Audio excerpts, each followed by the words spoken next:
Greetings and welcome to Live from Caid.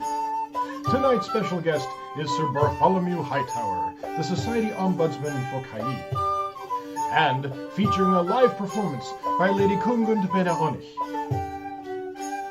Me? Well, I'm your announcer, Master Bjorn of the Northern Sea. And here's your host, Master Laertes McBride.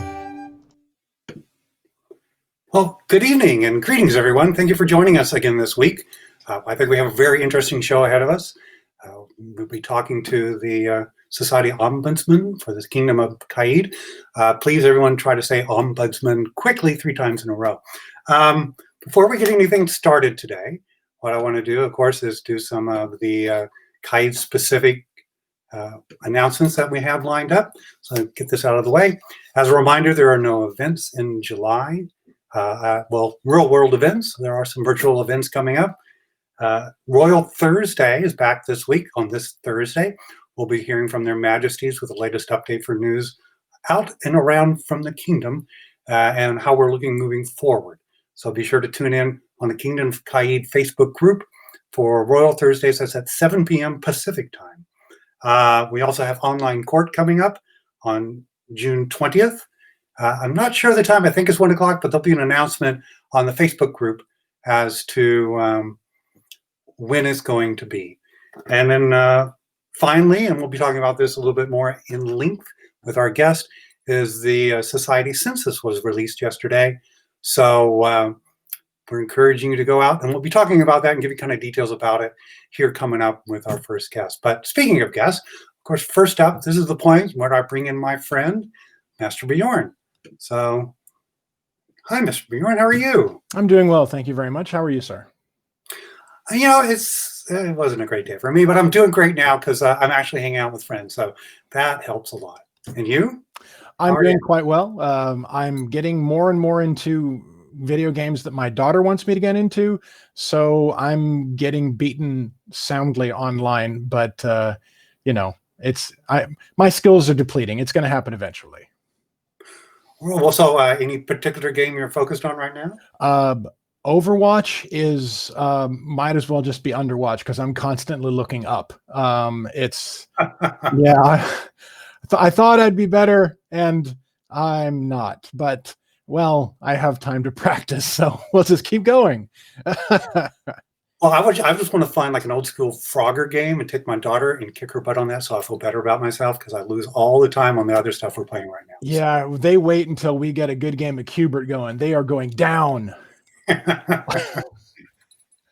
Well, let's kind of move on to the ANS virtual ANFs that you have offerings for today. Excellent. Now, the first one that we're going to be talking about is, honestly, the most important arts event that will be happening in the Kingdom of Caid. It's coming up this upcoming weekend, and it is the virtual Collegium Caidis.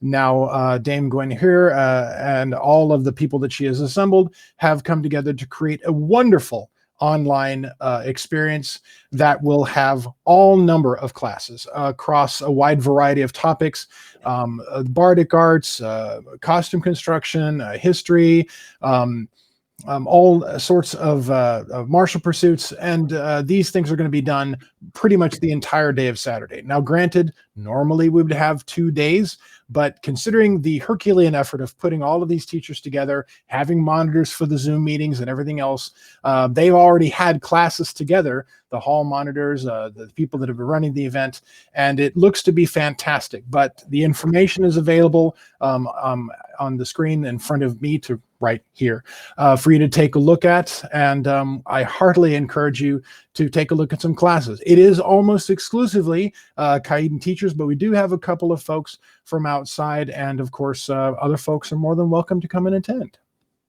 And the second thing I would like you to take a look at is we're going to go sort of in the other direction.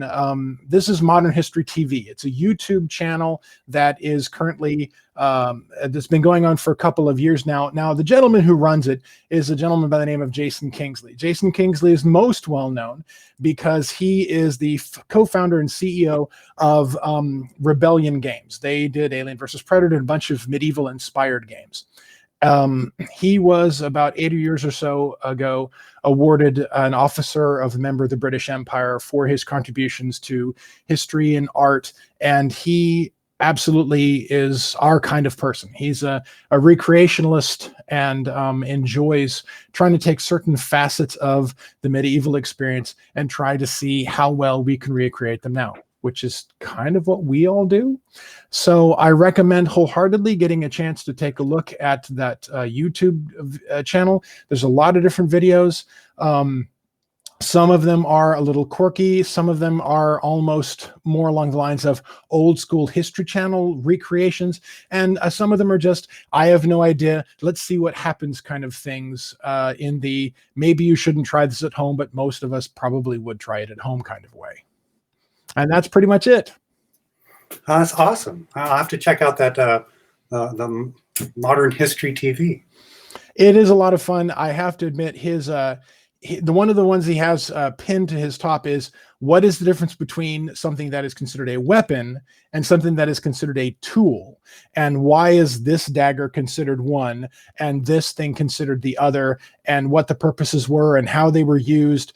And it's really quite fascinating. Things that we would not necessarily put a great deal of thought into, because it's just, well, of course, I'll use this to eat. I'll use that to stab in between links of chain. But to someone who's not as well versed in medieval history as most of us, it's something that a lot of folks are like, wow, I'm really glad that I have this chance to look at this. And he lays it out pretty just standard matter of factly. Well, if those are the two choices of the category, you're definitely the weapon of us two. So, to be honest. I'm honored. Thank you. What a great segue. Now let's talk about our first guest today. Who's our first guest today? Certainly not a blunt instrument, if we're going to go there. The person we're having is a wonderful guest all the way from the Kingdom of Artemisia, and he is the Ombudsman for the Kingdom of Caid, also, I believe, the East, the Chivalry Committee, the Census Committee, Peerage Committee, Census Committee. He does a whole bunch of, a lot of different hats, but it is Sir Bartholomew Hightower, and we're very happy to have him with us. All right, I'll bring him here in a second. Let's say goodbye to Bjorn for a second, and let's bring in Sir Bartholomew, and he'll be in right now. Well, hello. Hello, Laertes. How are you doing? I'm good. So you're joining us from Artemisia tonight, correct? From Artemisia, which is mundanely the state of Utah. And I have to say, I'm very pleased to be here on your show tonight and able to talk to a lot of the people of the Kingdom of Caid. Awesome. So you serve on the board of directors, obviously. How long have you had that position? I've been a board member for, I think, coming up on 2 years now. So I got the word July of 2018, I think, and then served 6 months as director-elect, and then moved into a regular board position after that. And how long is your term? The term for all the board members is 3.5 years. We have 7 board members, and every 6 months, someone gets booted off, and we select a new board member and bring them on. Wow, that's cool. So, as Bjorn was talking about, when you serve on the board, you also serve as representatives for different aspects. And as an ombudsman, you're an ombudsman for the Kingdom of Caid. And I think people have a question of really what does that role do on the board? So what's the responsibility of being an ombudsman? Well, first of all, I just want to compliment you on your ability to say the word ombudsman, but that's not complicated enough. So I prefer the title Ombudsperson. So if you can throw another syllable in there, that would be great. I think the official title is Ombudsman. But as an ombudsman, it's my job to if there's a disagreement, or if there's some sort of conflict, or even if someone has a question, I act as a facilitator and as an advocate for members of the SCA, and I also act as an advocate for the society itself. So if there's a complaint that is not being heard, or if there is something that we really need to bring to the attention of the board, then I'm a good first person to talk to if it's not working through the regular chain of command. So you're kind of the contact person if we feel like we need to take something outside of going to our seneschal or our crown or something. We should reach out directly to you to act as a spokesperson and kind of that point person for issues or questions or topics that we need to address. Is that correct? That's exactly right. And I can't always solve the problem for you. I can't always give you the answer that you'd like to hear, but I should at least make sure that you get an answer. Right. And that's virtually any topic that were to come up. You're not limited to saying, oh, well, I can't handle this. Sorry, dude. It really is, if we reach out to you with some type of issue, we'll at least get a response that you've received it and what you can do on that aspect. I think so, yes. Okay.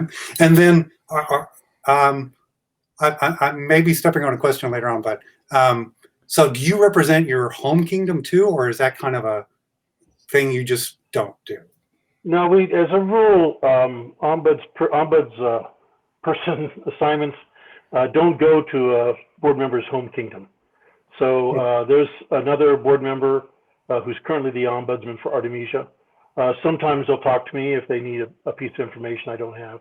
And there are some times when people of my kingdom will come to me because they know me. But for the most part, we try to stay hands-off within our own kingdoms. It's just better that way. And then whoever gets the short straw has to represent Atenveld. Is that how it works? That's, well, yeah, that's exactly right. I mean, well, we have if the straw doesn't work, then sometimes we'll have like a little mud test or something like that or to really settle it. Whenever anyone gets Atenveld, they just get the sad horn sound. Wah, wah. Hey, Atenveld, how's it going? Okay, so I kind of got a pretty good idea on Ombudsman. I've seen people calling me a tool in the chat. I'm used to them saying it to my face, so at least that's new. So in addition to being an ombudsperson, you're also on the kind of like the board representative for the Census Committee. Is that correct? That's right. I have a number of assignments I work with, and the Census Committee has been one of them. And you know, it wasn't my intent to be on the Census Committee when I stepped on the board, and to be honest, we hadn't done a lot of thinking about it. But last year, about June, you know, I was looking through and I saw the 2010 census. I was reminded of it, and we had the new census for the United States coming out. And I thought, well, it's been about 10 years. And so I went to the board and asked them if they'd be interested in running the census again. There was a lot of interest there, and I volunteered to be the ombudsperson for that as well.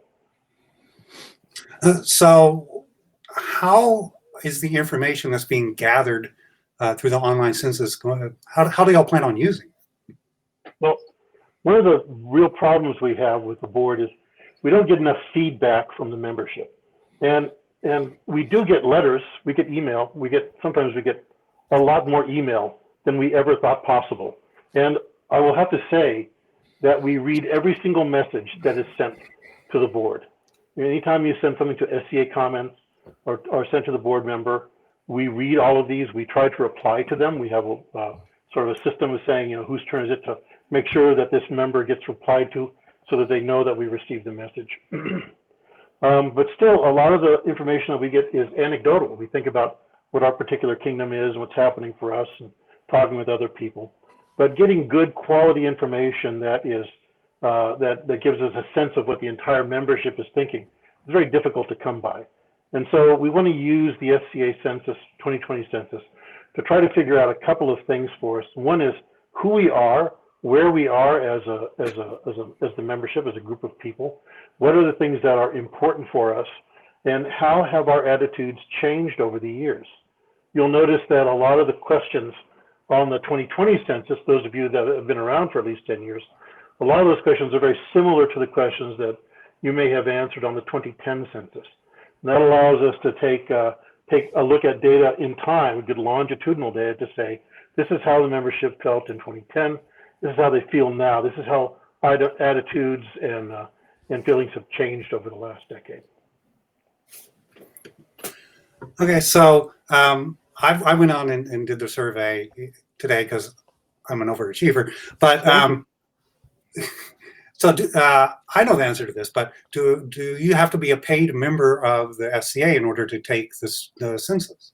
No, you don't. The link is, all you have to have is the link to take the survey. We do ask as one of the questions whether or not you are a paid member of the SCA. And thank you very much for putting the link up for me there. No, you don't have to be a member at all. We want to get information from members as well as non-members, and also we want to get information or the feelings and attitudes from people that are in SCA affiliate organizations around the world. And so the easiest way for us to do this was to put it on the Question Pro or a similar site like that in order to make sure that everyone's got access to it. And then are you tracking by individuals that are giving replies? Is it anonymous? I mean, how's the information being captured? Okay, well, that's an excellent question. It's really interesting to see how we're trying to both get good information and keep that information as anonymous as possible. If you notice, when you took the survey, there's 3 parts to it. There's a very long part at the beginning in which we talk about who you are in the SCA, what your attitudes are, what your feelings are, and what your opinions are on various subjects. Wait, I'm really sorry. I've got the sun just coming through the window in here. I think it's the first time in days we've seen the sun here in Utah. We've had a tremendous storm come through. Let's pick this moment just to come right in that window there.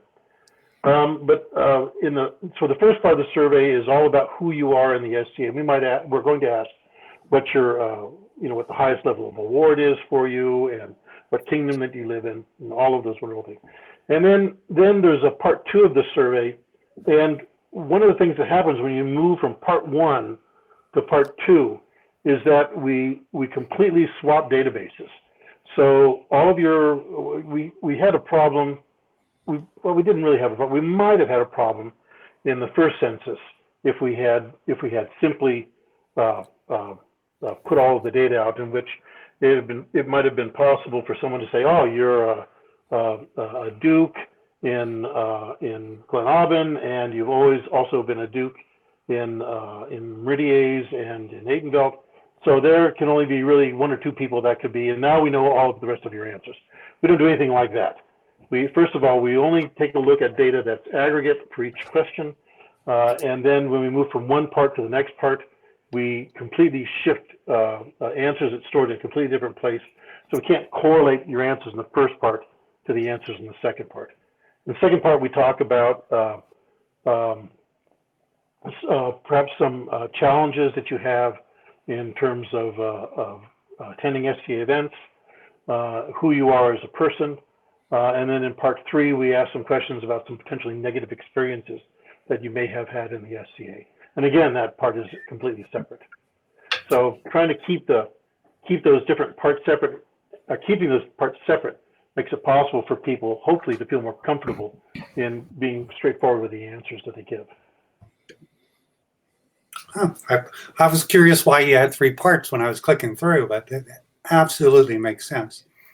So after you've had an opportunity, not you, the Census Committee, and has had an opportunity to go through the information and collate and such, how's it going to be used? Is it going to help give direction to how the board structure or society rules or award structure? I mean, what's the end goal for this information you're compiling?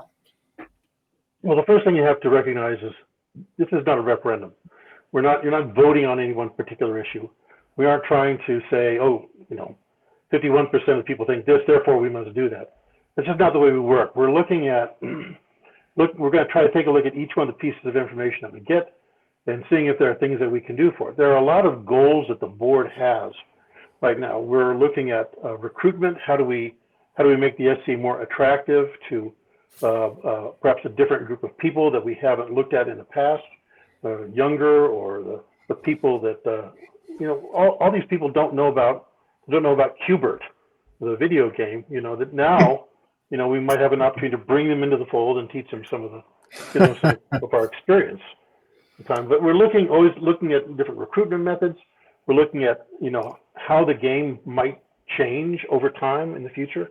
We're looking at how we can at the SCA corporate, the corporate portion of the game, how we can provide more benefits to the membership, how we can be more useful, provide things that are going to make it possible for them to enjoy the game better, things like that.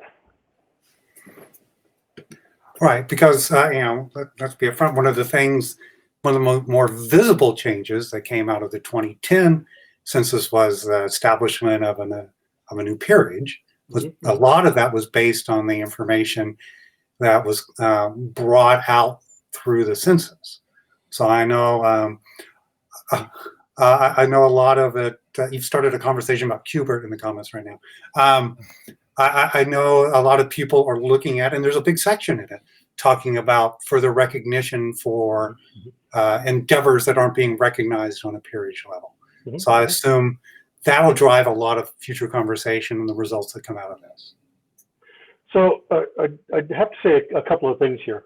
You know, the board is always looking at how the game might change over time. I alluded to that earlier. And it's one of the things that, you know, we have to look at from a corporate level. What is the SCA like, and what does it do? And there's a real feeling and sense among the board members that you know, maybe a little change is good, but you know, a lot of change all at once sort of changes what we are. And so we're constantly going back and forth over, you know, what we need to do and what we don't need to do. But a peerage is always one of the issues that we look at. The board has had conversations about it. There have been at least 2 peerage proposals that have gone out over the past several years. There was the Order of Honor, I think, and then there's the Omnibus Martial Peerage proposal. We do see these, and we look at these, and we also want to look at what the membership is thinking as well. So I don't want to say that, you know, we're rolling toward a particular destination. We never try to do that, but we do take a look at what is happening among the membership and how what we do makes it better or worse for them. Yeah, I mean, I could honestly go on a lot longer than this, but so basically it's fact finding, what you're doing, finding out the opinion, desires, feedback from the people that participate, and use that to help kind of guide the conversation going forward. There's no end goal in mind right now. This is more just kind of information for a direction to move forward is what's going to come out of the census. I think that's fair. Right? Okay.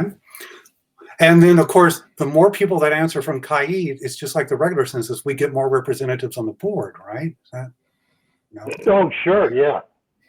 You know, let me, there's a couple things I'd like to do before we get too far off of the census, if I might. Just a couple of things. First of all, I just want to make sure to give a shout out to all the people that have worked hard on the census.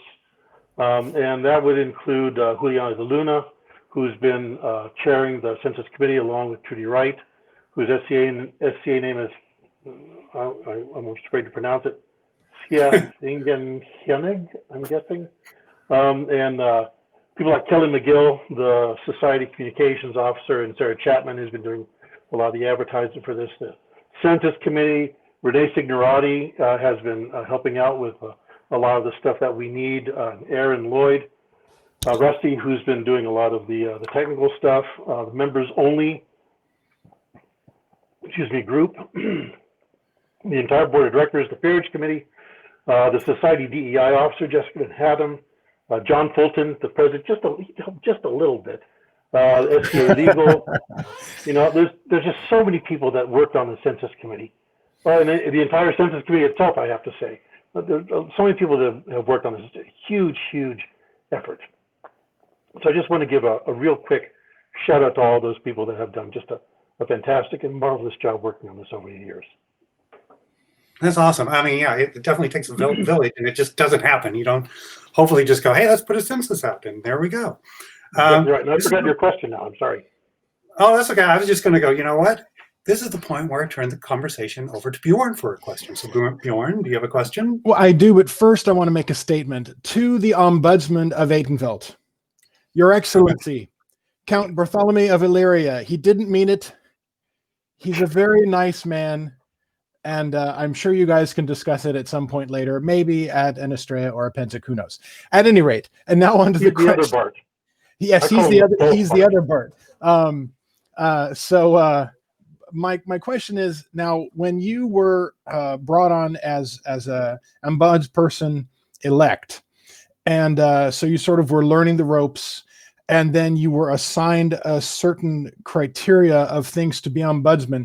Those things, as I understand it, aren't set in stone for the 3.5 years you're on, because you started out, as you had said before, you were pretty much the ombudsperson for the like the Pensic kingdoms, the kingdom, Ethelmark and the East. And as things have progressed and people have come in to the board of directors and cycled out of the board of directors, you were then assigned Caid and a couple other things. And obviously you've done a great deal of work on the census. So I bargained for Caid.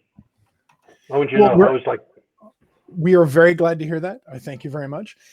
So when you are brought in as an ombudsperson and they assign you these things, how often do your assignments change? How often are you sort of having to switch gears and go, okay, I'm not working with Atlantia anymore. Now I have to look at things going on in Calontir. How often was your facet changed so far as your time on the board?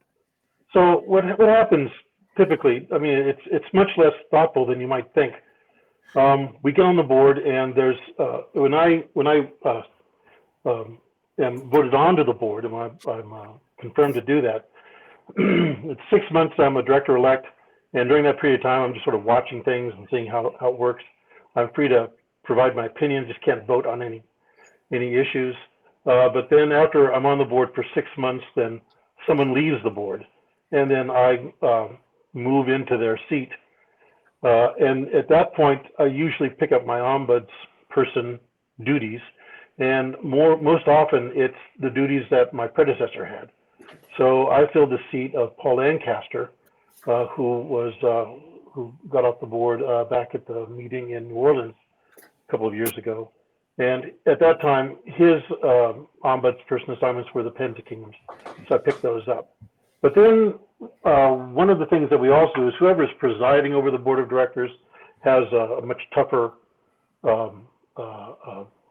role than a lot of the other directors. They have to set agendas, and they work more closely with the society president and the society seneschal. And so they usually lose their ombudsperson duties at that time. And that's when the horse trading begins. I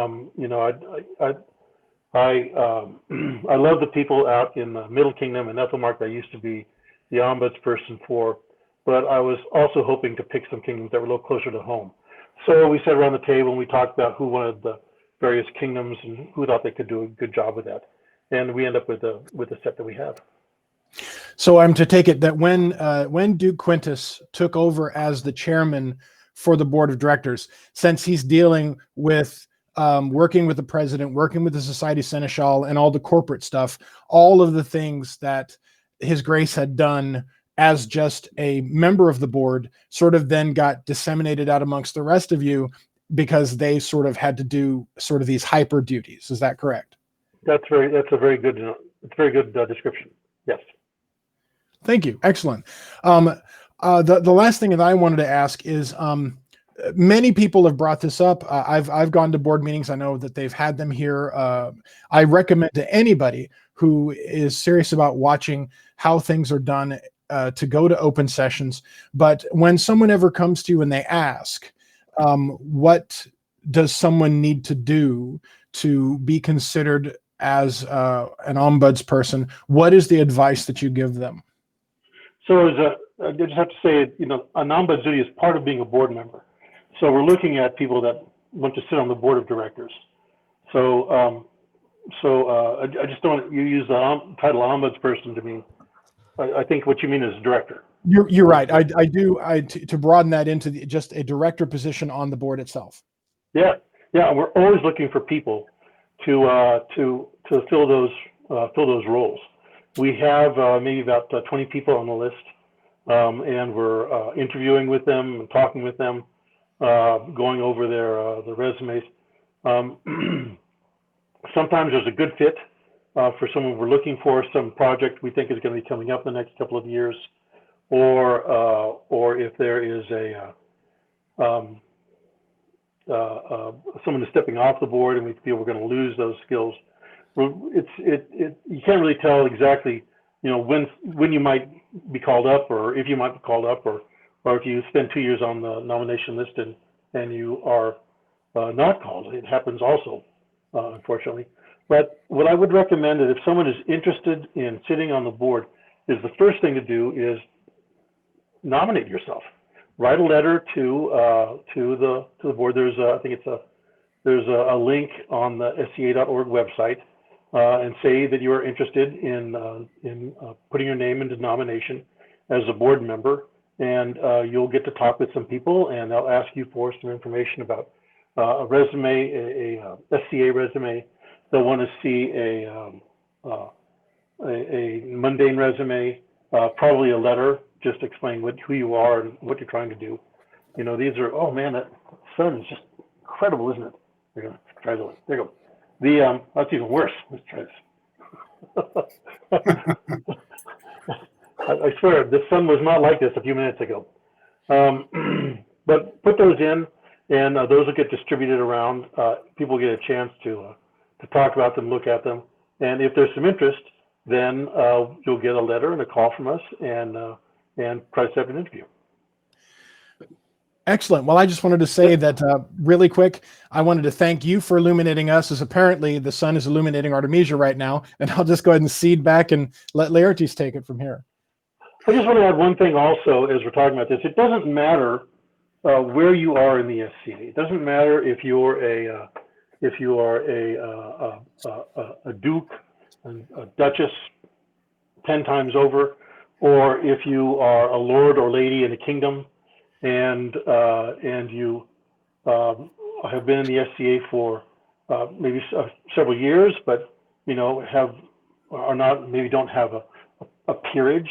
That doesn't matter at all. We have people on the board from all walks of the SCA life, and we want people on the board from all walks of SCA life.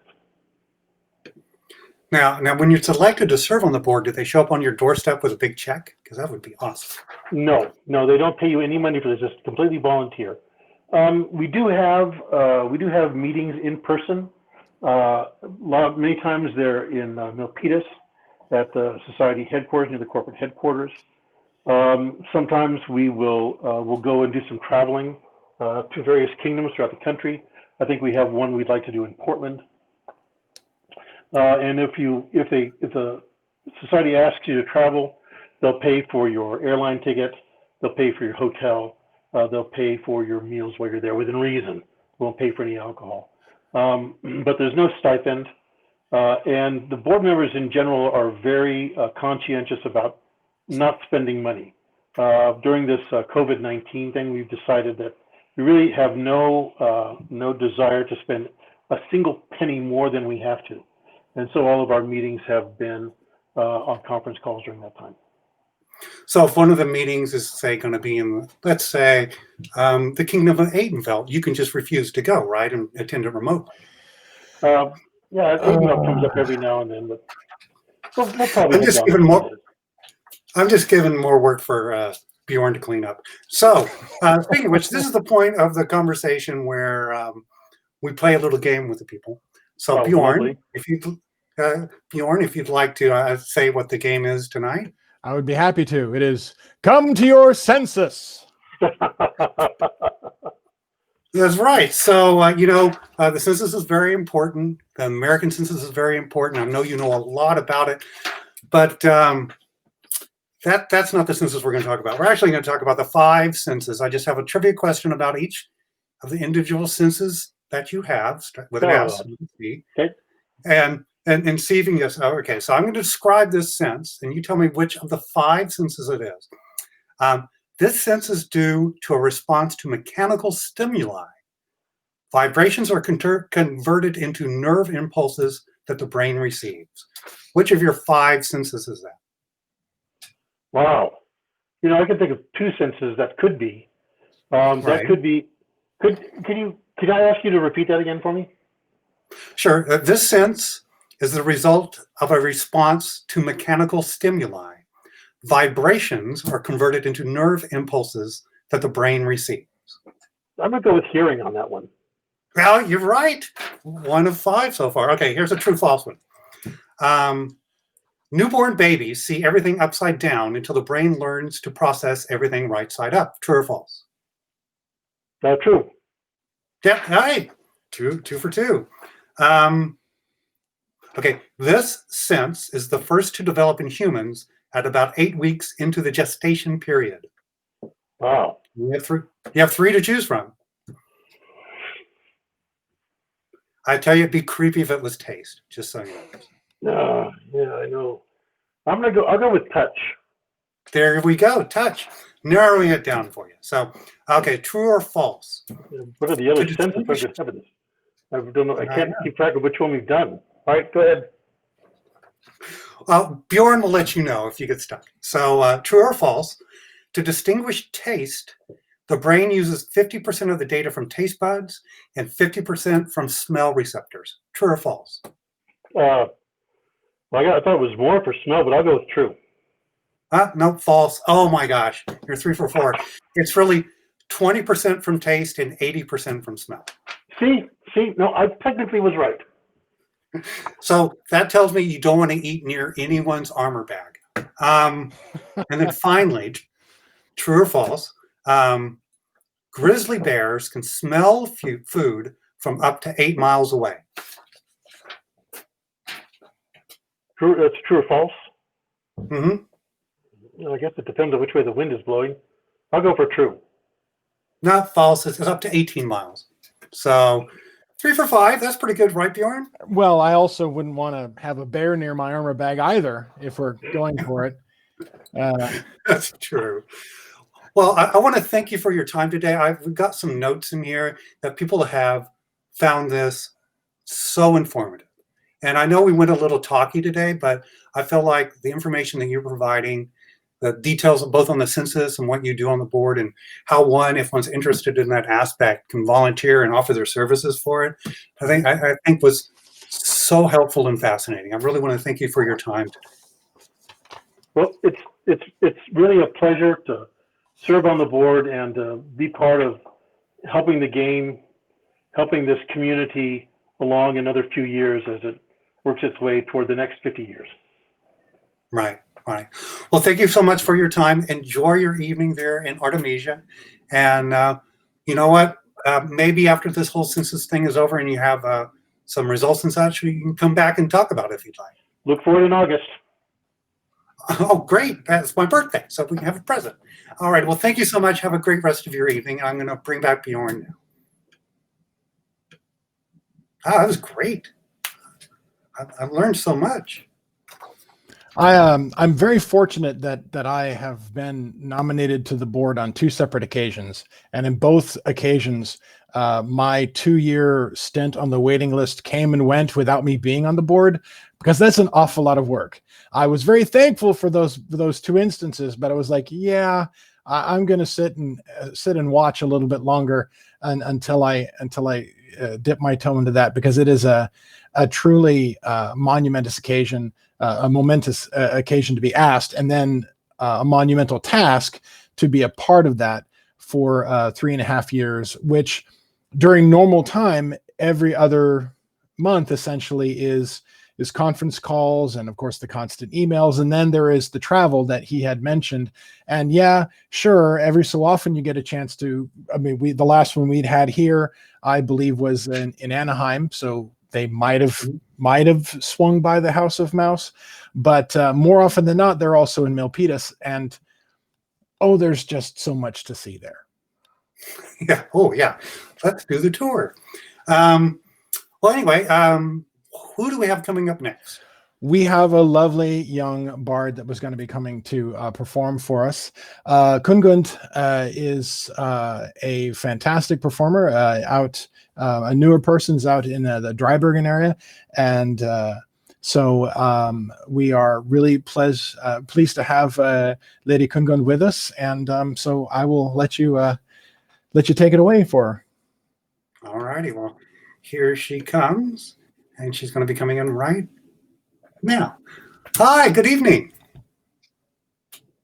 Oh, you know what? Okay, this is it. I forgot to unmute you. Okay, now we're back. I know everyone probably is doing a pool on how many times I forget to unmute people. Try that again. Good evening. Good evening. Thank you for having me.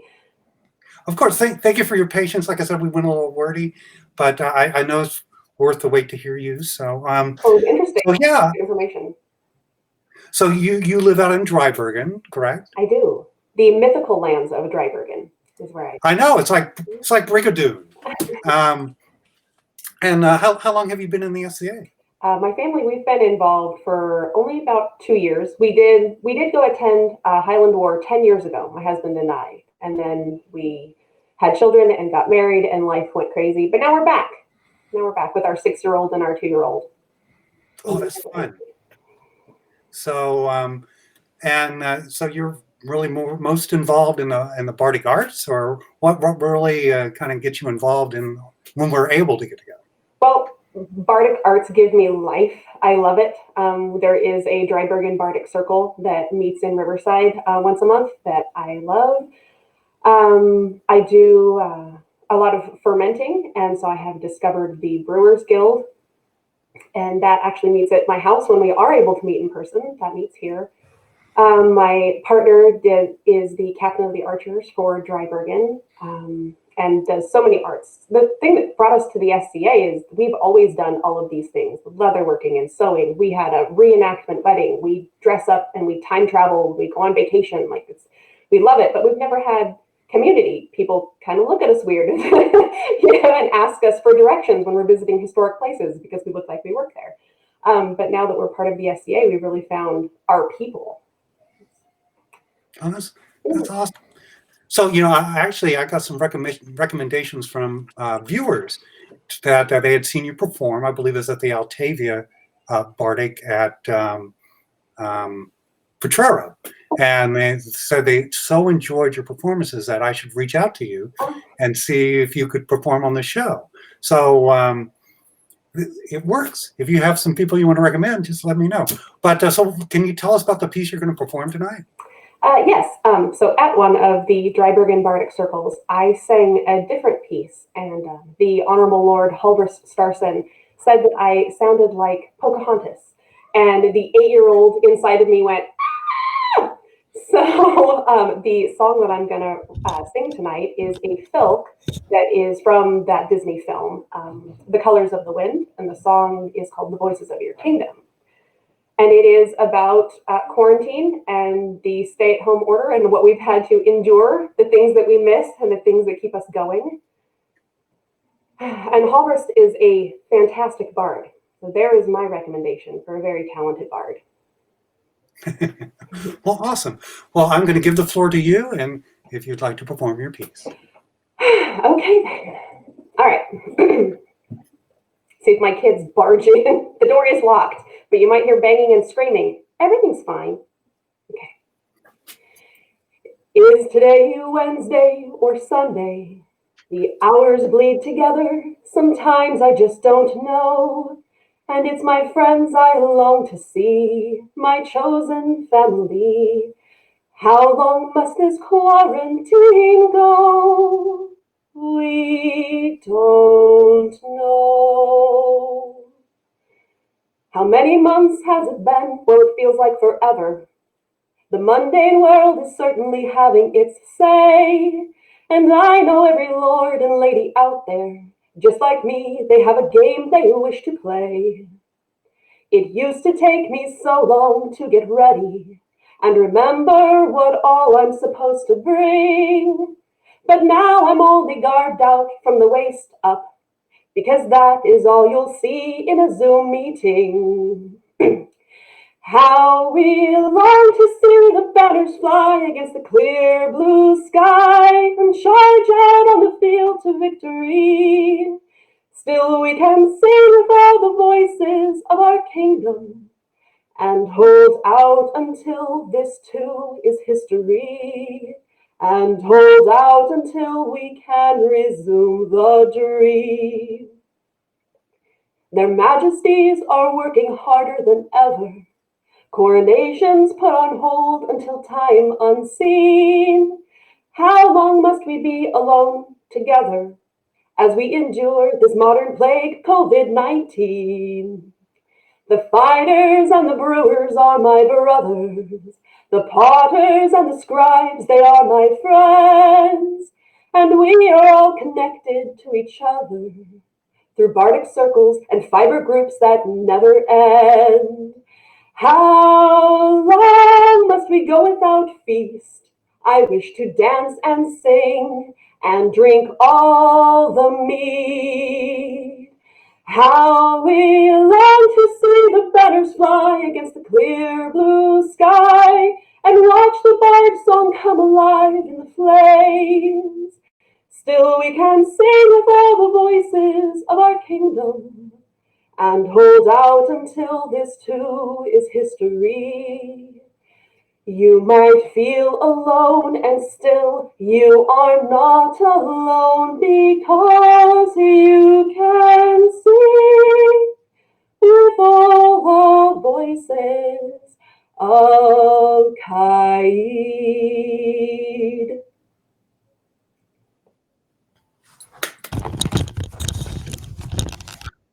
Wow, that was fantastic. Oh my gosh. Thank you so much for coming on and sharing that with us. I mean, you know what? I'm even going to bring Bjorn up here because I'm sure he wants to say something, being the resident bard.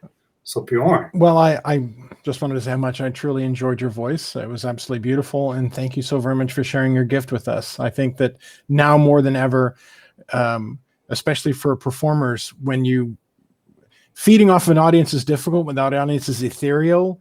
So being able to perform in these unique circumstances is particularly challenging. And I want to thank you so much for taking the time to do that for us. I appreciate it very much. You're welcome. Thank you for having me. Thank you for having this that I get to be part of, because it's so valuable to us, to my family. Oh, well, thank you so much. I wish you good fortune during the days that lie ahead, and can't wait till we can all get together and hear you in person. But that was fantastic. Thank you so much for coming on this evening. Thank you. Have a good night. Wow. And sitting in a room by yourself, singing at a computer, it can't be easy either. So, I mean, I've been doing that for years, but people just look at me funny. And so I'm finally ahead of the curve. Yes, it's especially the ebb and flow that's required. I mean, you're a performer as well, and to not know if jokes land, to not know how things go through, it's a little more challenging. But at the same time, I think as an audience member, I really appreciate the performers that come onto the show to take the time to be that vulnerable with us, and because we're all kind of feeling vulnerable right now, and I think it's just another wonderful shared experience of the SCA. Right. And speaking of performers coming on the show, next week is our all Duke Guy show. Yes, yes, I'm excited. So we're going to talk about early days in the kingdom. He's going to take us we're going to try to take a tour of his castle, and then he's going to sing some Irish songs, and he's asking for your accompaniment. We're going to try. I mean, this tech doesn't work great for it, but we'll give it a shot. We have performed together in person. I don't know how well the digital thing is going to work, but I really hope it does, because this is going to be a lot of fun. Yeah, so be sure to check us out next week, and we will see you then. And I'll see you later, Bjorn. Thanks for joining us again this evening. My pleasure. Thank you, sir. All righty, and we will see you next Monday, when once again we are live from Caid. Have a good night.